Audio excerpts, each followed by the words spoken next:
In March of 2020, Parliament was faced with an extraordinary circumstance. As a global pandemic washed over this country, we were left in a circumstance where we had to reinvent how the work of Parliament was done. It became clear, not just to the government, but indeed to all opposition parties at the time, that we were going to have to find a way for Parliament to work remotely, virtually.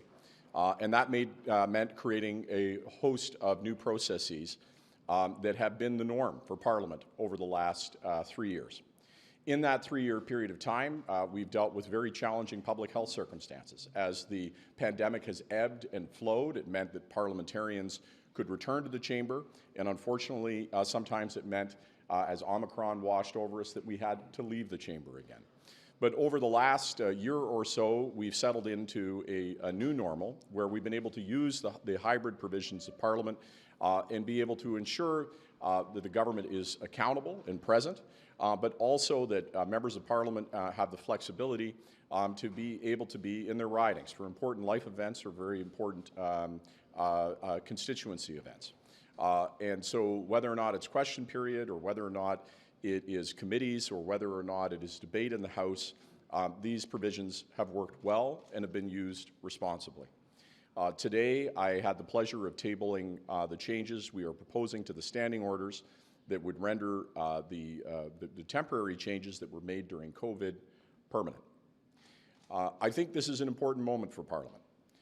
This should be a signal that the House of the Common People is a place where all can run, where somebody who has a family or who has challenges is going to be able to be afforded the flexibility to still represent their communities.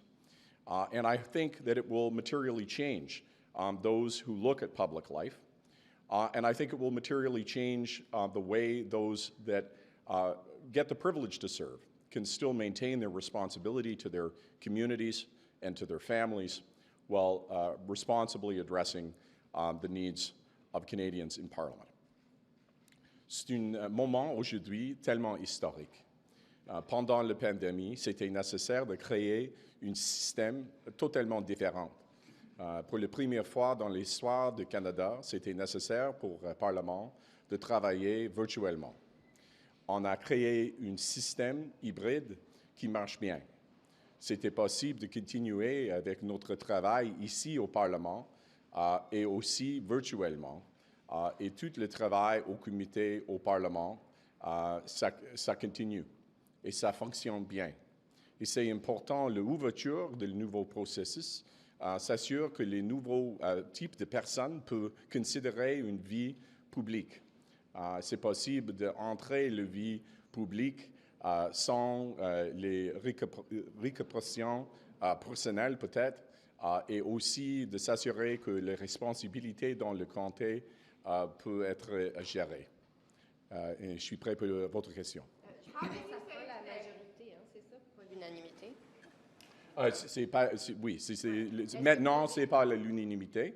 À ce moment-là, pendant la pandémie, oui, oui, exact. Et donc, j'imagine que le NPD appuie l'idée, mais avez-vous parlé aux autres partis? Qu'est-ce qu'ils ont dit? Oui. C'était pas très chaud au Parlement hybride avant? Oui, malheureusement, il semble que le Parti conservateur n'appuie pas les systèmes hybrides. C'était le cas pendant les dernières 2 années. Mais avec le Bloc québécois, je suis pas certain. Je comprends bien les inquiétudes du Bloc québécois et principalement sur les questions de la traduction. Et on a augmenté la qualité de traduction. Et c'est important aussi de dire que même s'il n'y a pas un système hybride, il y a un besoin pour les traductions virtuellement. Parce qu'il y a beaucoup de témoins qui participaient au comité, même s'il n'y a pas un système hybride virtuellement. Alors, le besoin pour les traductions est là, avec un système hybride ou non. Do you think you have time to get this done? Sorry, you think you have time to get this done before June 23rd? Yes, absolutely, we will conclude this. And it's important that we conclude this before the end of June because these measures do expire at the end of June. We have, at the beginning of every session, as folks will remember, had to debate these provisions, and that has taken a lot of time at the beginning of every session. And I think that was appropriate. We have 3 years to try this out for us all to feel and see how it would function and work. And now I think it's time to not do this every time we start a new session of Parliament. Say that the system is working well after pretty much every other day this week you were out here accusing the Conservatives of abusing the electronic voting system. There doesn't really seem to be a solution for the interpreters. So how can you say it's working well and we're going to go ahead with this permanently when you're still pointing out flaws in the system? Well, deliberate obstruction is not a flaw of the system. It's a choice that's made by a party. And of course, whether or not the Conservatives decide to raise fake points of order or pretend to have points of privilege that don't exist, or they pretend to have technical problems that aren't real. The underlying problem is not with the system, it's with a party that chooses to disrespect the system and to be dishonest about what their intentions are. And I find it extremely disturbing, just as an example, that Mr. Poilievre, as Leader of the Official Opposition, can come to this microphone and say that he is going to deliberately abuse the processes of Parliament, and then inside of Parliament misrepresent that to the Speaker. Literally say one thing here at this microphone and then walk into the chamber where all members are considered honorable and where they are to be taken at their word and say something completely different. So if there's something broken, there is something broken with a leader who is willing to misrepresent how those are used. Now, on the question of interpretation, as I said, it is essential that parliamentarians have the ability to work in both languages. But it is a complete misrepresentation of fact to say that interpretation is only a problem with hybrid. As I was just saying, committees have all kinds of folks participating virtually every single day across all 32 committees. It is essential that virtual translation work, not just in a hybrid system, but even if we didn't have a hybrid system.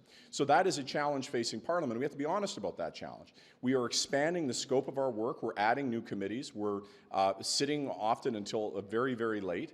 And that puts enormous demands, with or without a hybrid system, on interpretation, and we have a limited number of interpreters.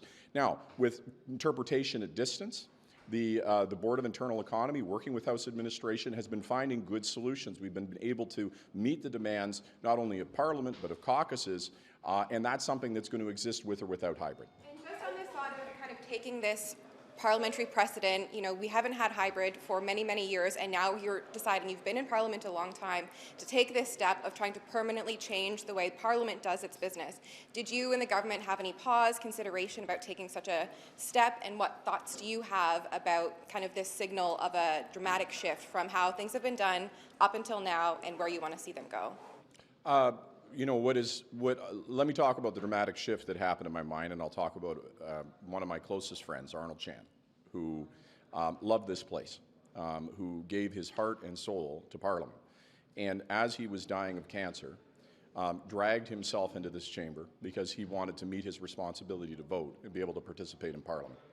Watching him in the lobby behind Parliament, wheezing, doubled over in pain so that he could do his job, was one of the most painful things that I've ever lived through. And one of the things I said to myself is that if I ever had an opportunity to ensure that that never happened again, that I would. And what we now have with hybrid is we have circumstances, and I won't talk about them because it's inappropriate for me to talk about individual health circumstances, but where a member falls ill, where they can continue to do their job. This is not just a job. This is a calling. This is a passion for the people who do it. And I think that what you've seen since hybrid has been introduced is people use those responsibilities judiciously. I could talk about things that are maybe less serious in their appearance, but over the last 10 weeks as we've sat, as members of Parliament have been asked to be away from their families for the last 10 weeks, I've also seen folks be able to take a day to be able to continue to do their work, but to be able to be with their families in incredibly important moments in their families' lives, in crises that arise in their families' lives. I can tell you from direct personal experience the impact that that would have had on me if hybrid was available at that period of time. So yes, I've reflected very deeply on whether or not these provisions should be used, and I came to the very firm conclusion that they should. But I will say this, I do believe 100, 1,000 years from now, hybrid will continue, and I think it will because it's the right thing. but changing the standing orders, if Parliament or Canadians feel that this is something that isn't working, is something that can be changed. I don't think it will be. I'm watching the Conservatives who, on the one hand, decried hybrid and talked about how horrible it was, and then are using all of its provisions with great regularity. And, you know, it's one thing for them to say, well, in the hallways, we love it, it's really great, it's made a huge difference in our lives, and then go stand in the chamber and talk about what a great evil it is. And that is kind of the hypocrisy that I'm getting a little sick of, frankly. And we're seeing it not just here, but across the way, where they feign one thing in the chamber and say something else in the corridors. De la motion du Bloc, au sujet de la motion du Bloc qu'ils vont déposer, qui demande au gouvernement d'en faire plus pour l'environnement et de demander au gouvernement d'arrêter d'investir dans les énergies fossiles. Vous en pensez quoi? Est-ce que le gouvernement va appuyer cette motion-là? Premièrement, c'est essentiel de dire que le changement climatique est réel. Et c'est évident maintenant dans l'air, quand nous respirons, c'est évident que le changement climatique est réel. Et on doit faire tous nos efforts de faire des changements avec les nouvelles technologies et des changements, de créer une future pure et claire avec un environnement sécuritaire. Mais c'est important aussi de créer des changements avec les moins impacts dans l'économie et dans le travailleur du Canada qui est possible. Et ça, c'est un équilibre difficile, mais ça, c'est notre objectif. Donc, vous allez voter contre? Oui, je ne suis pas certain maintenant. C'est une bonne question. Je suis absolument d'accord avec l'idée que le changement climatique est réel et on doit faire toutes les actions nécessaires, mais je dois considérer des impacts des autres propos dans la motion. What does it tell you about how well this place is functioning right now when the Conservative leader finds himself up till midnight last night with a speech to try to convince you guys not to pass the budget the way you want to pass it? Well, look, the Conservative leader is saying unilaterally, as representing 1/3 of the House of Commons, toss out a budget that is supported by the majority of House of Commons and create a new budget. But what isn't he not saying? He's not saying what would be in that budget. He's not saying what he would cut. He's saying that he doesn't support the measures in the budget. Well, what doesn't he support? Does he not support dental care? Does he not support the grocery rebate? Does he not support support for workers or students? Does he not support the vast preponderance of what's in the budget, which is for health care and for changing to a new economy? And it is rich as we literally breathe the evidence of climate change in our lungs, in these chambers, that he is talking about tossing out action on climate change. At one point on Monday, he in fact said that a condition of continuing, of stopping his obstruction in Parliament was to abandon action on climate change. Imagine that. When they themselves ran and were elected on putting a price on pollution, they then made a condition of Parliament continuing for us to abandon the thing they themselves ran on and promised to Canadians. Now said you're unlikely to vote as a party to support the Bloc's motion to divest from fossil fuels. So how do you reconcile those two things? Well, you reconcile it by saying that we are in a transition.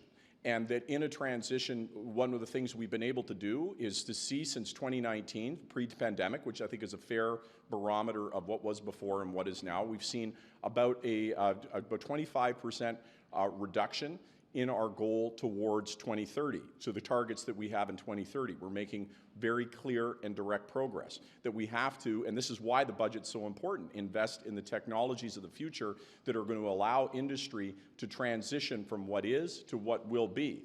And we need to do that as fast as possible, but we can't leave people in the ditch either. We have to make sure that we create the jobs and the future that is going to get us to a net zero reality and is going to get us to a reality that is less dependent on fossil fuels, but do so in a way that doesn't leave people behind.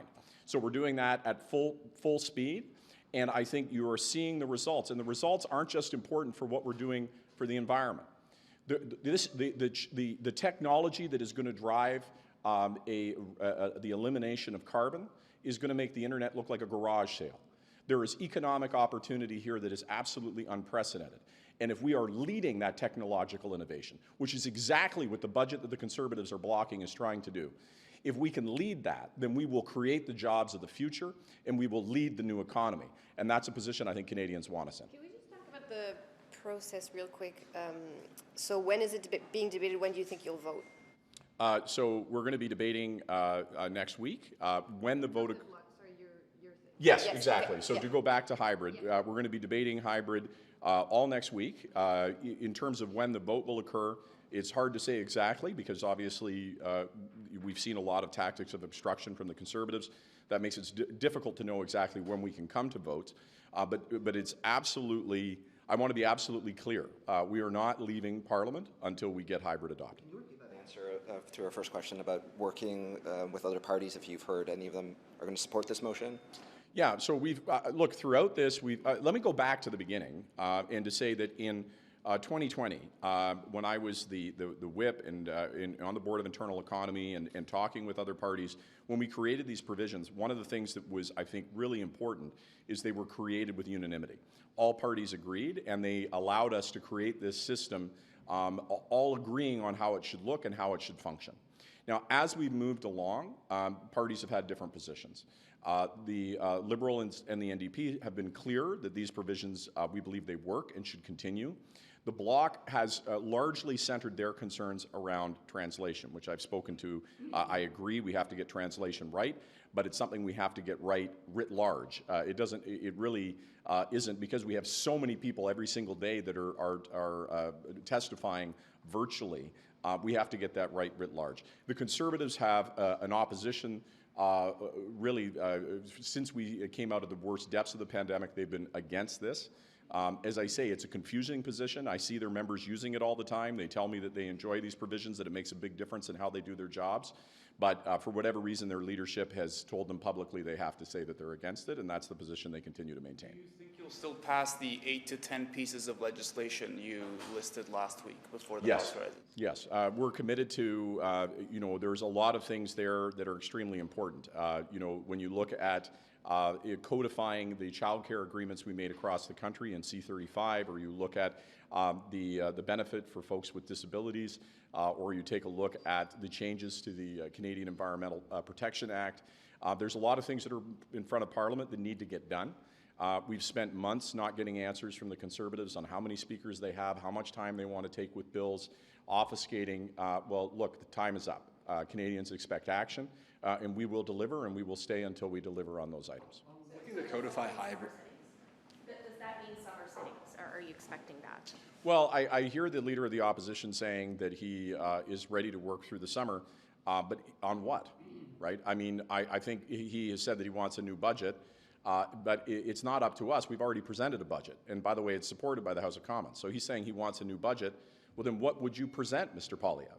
What would you cut? You say that Canada is supporting Canadians too much and you want to cut. Where do you cut? What would your budget look like? Put it on the table. Let's have a real debate about real issues instead of sitting in there for 4 hours and talking about the British pound. I mean, if we want to talk about fake things, let's talk about dragons and unicorns, right? If we want to talk about real things, put actual proposals on the table. And in terms of what we have left, we're clear, factual, concrete. We have actual bills that have actually been worked on, that we've been debating in this place for a long time. And as I said, we'll stay until we get it done. What that will mean, we'll have to see as the next couple of weeks evolve. Trying to codify a hybrid parliament, would you have some kind of minimum days that parliamentarians would still have to be in Ottawa, or just full hybrid, work from wherever you are? Well, I think what we've seen is that members of Parliament want to be in Ottawa. I've been fortunate enough to have been elected nearly 20 years ago. That coming to this place is really one of the great privileges that you could have, to represent your community, to stand in your place in Parliament.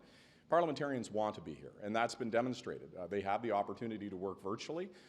It's used judiciously and carefully. I think that you're going to continue to see a very full and active participation in the House, because frankly, it is a very different thing to stand in your place. Sometimes this gives you the opportunity when there is no other choice to work virtually, but you're much more effective when you're in person. Is there any potential call of hypocrisy here, to saying, you know, the civil service has to be in the office 2 to 3 days a week, when parliamentarians, well, you want to be here, so we're not necessarily going to codify that. I mean, I think we have to be honest about what the distinction is. There are 338 people who leave their homes and their communities, often many weeks at a time. We're finishing a stretch of 10 weeks where 9 of them are here in Parliament, where we're asking people to be away from their families. And I would ask people to think about choosing a job where you're away from your family 130 or 140 nights a year. That's a very different kind of job. And if you were thinking of taking that kind of job, I'm sure one of the things your family would ask you, as my family has asked me, is what happens when something really important happens in our life? What happens when we really need you to be at a graduation, or if somebody in our family gets sick, or if you get sick? And if the answer is too bad, you know, I can't be home ever for that period of time, then that's going to preclude a lot of good people from considering this line of work. This is a House of Commons, which means that it has to be accessible to common people. We need people from every walk of life with every sort of challenge to be able to give voice to their perspective in this place. So it isn't an equivalent circumstance to say, you know, you're commuting 30 minutes away. In some cases, you're commuting, you know, thousands of miles. Thank you very much.